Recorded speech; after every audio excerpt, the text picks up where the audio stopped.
ఒక అమ్మాయి మెచ్యూర్ అయితే ఫంక్షన్ పెట్టి ఒక ఆటో డ్రైవరు 2 లక్షలు ఖర్చు పెట్టుంటాడండి అన్నాడు ఒక ఆయన. 2 లక్షలు అనుకుంటున్నాళ్ళండి ఆయన, మనం 1 లక్ష అనుకుందాం, 2కి సగం చేద్దాం. ఒక ఆటో డ్రైవర్ వాళ్ళ అమ్మాయి పెద్ద మనిషి అయితే మెచ్యూర్ ఫంక్షను 2 లక్షలు ఖర్చు పెట్టాడు అన్నాడు ఒక ఆయన. 1 లక్ష అనుకుందాం, అది అవసరమా? అది? ఒక పాస్టర్ గారు ఒక ఇంటికి వెళ్ళారు, ఇక్కడే కాకినాడ దగ్గరలోనే నిజంగా జరిగిన సంఘటన చెప్తున్నాను నేను. ఇంటికి వెళితే ఆయన భార్యకి సర్జరీ అయ్యి హాస్పిటల్ ఇంటికి తీసుకొచ్చారని ఒక ఆటో డ్రైవర్ ఇంటికి వెళితే ప్రార్థన చేయడానికి చూడడానికి మొత్తానికి వెళ్ళినప్పుడు వాళ్ళ పాప స్కూల్కి వెళ్ళకుండా ఇంట్లోనే ఉన్నట్టు గమనించి, పాప ఎందుకు స్కూల్కి వెళ్ళలేదంటే మెచ్యూర్ అయిందండి అన్నాడట ఆయన. మరేం చెప్పలేదు, ఎప్పుడో నిన్నండి అన్నాడట. అయ్యో ఎందుకు చెప్పలేదు, పాస్టర్ గారిని పిలిపించి ప్రార్థన చేయించుకోవాలి కదా అన్నాడట. ఆయన అన్నాడంట, సార్ ఇక అదేమి ఈమె సంగతే సరిపోయిందండి, ఈమె చేయడమే సరిపోయిందని మా అత్తగారు వచ్చిందండి, కొంచెం ఏదో చూసుకుంటుందండి అన్నాడట. అంటే ఆయన అన్నాడట, లేదు అమ్మగారిని పిలిపి ప్రార్థన చేయించుకుని మీరు చర్చిలో అనౌన్స్ చేస్తాను, ఫంక్షన్ ఎప్పుడు ఏర్పాటు చేస్తారు చేయండి, 3వ దినమో 4వ దినమో ఇది అన్నాడట.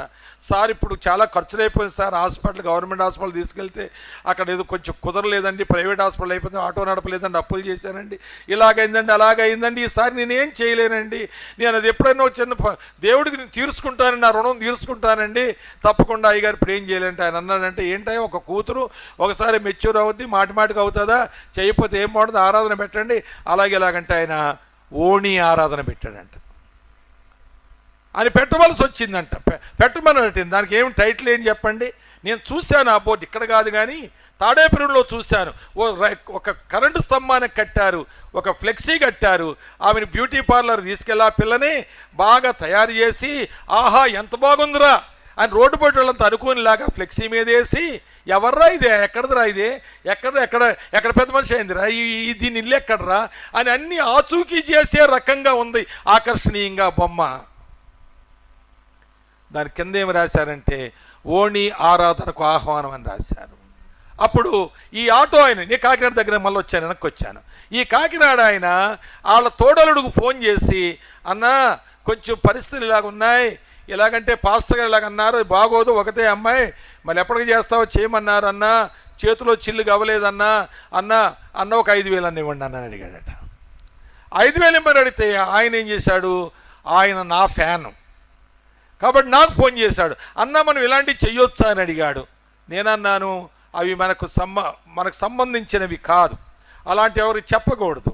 ఒక అమ్మాయి పెద్ద మనిషి అయితే ఇంకా 2వ చెవిలో పడకుండా అమ్మాయిని కాపాడుకోవాలి. ఆ రోజు నుంచే తల్లి ఏదో చేసేది చేసుకోవాలి, ఎక్కువ తెలిస్తే తండ్రికి తెలియాలి, అంతకు మించి ఎవరికీ తెలిసిన పని అది లేదు.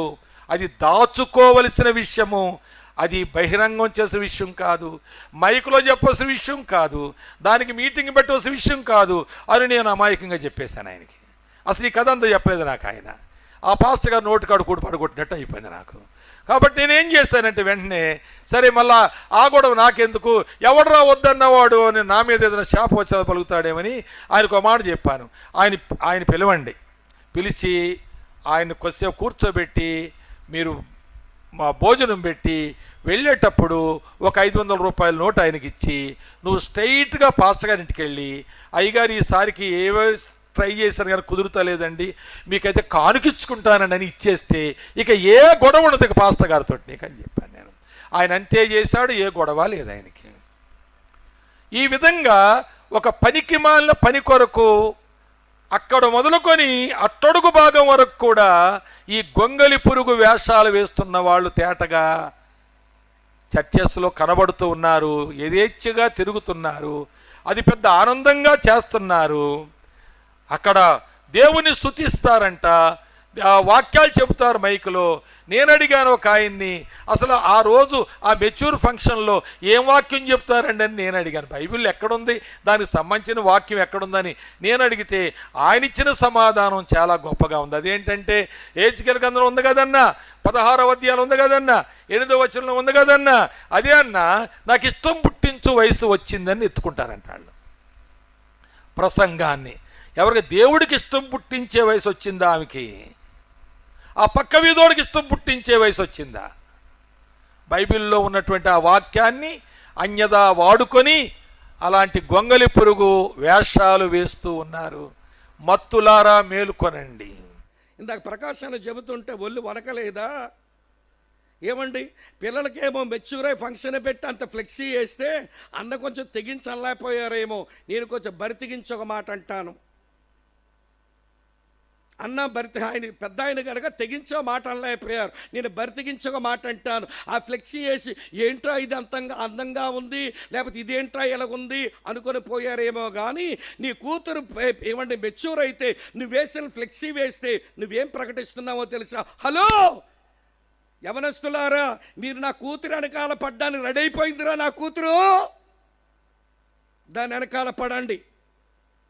నా కూతురు రెడీ అయిపోయింది, మీరు నా కూతురు వెనకాల పడ్డానికి అన్నట్టుగా ఫ్లెక్సీలు వేసుకొని ప్రకటనిస్తున్నావు. నీ కూతురు 10 మంది మగపిల్లల మధ్య అవమాన పాలైపోవడానికి, ఎగతాళి చేయబడ్డానికి, ఆ పిల్ల మీద సెటైర్లు వేయడానికి తల్లిగా తండ్రిగా నువ్వు కారణం కాదా?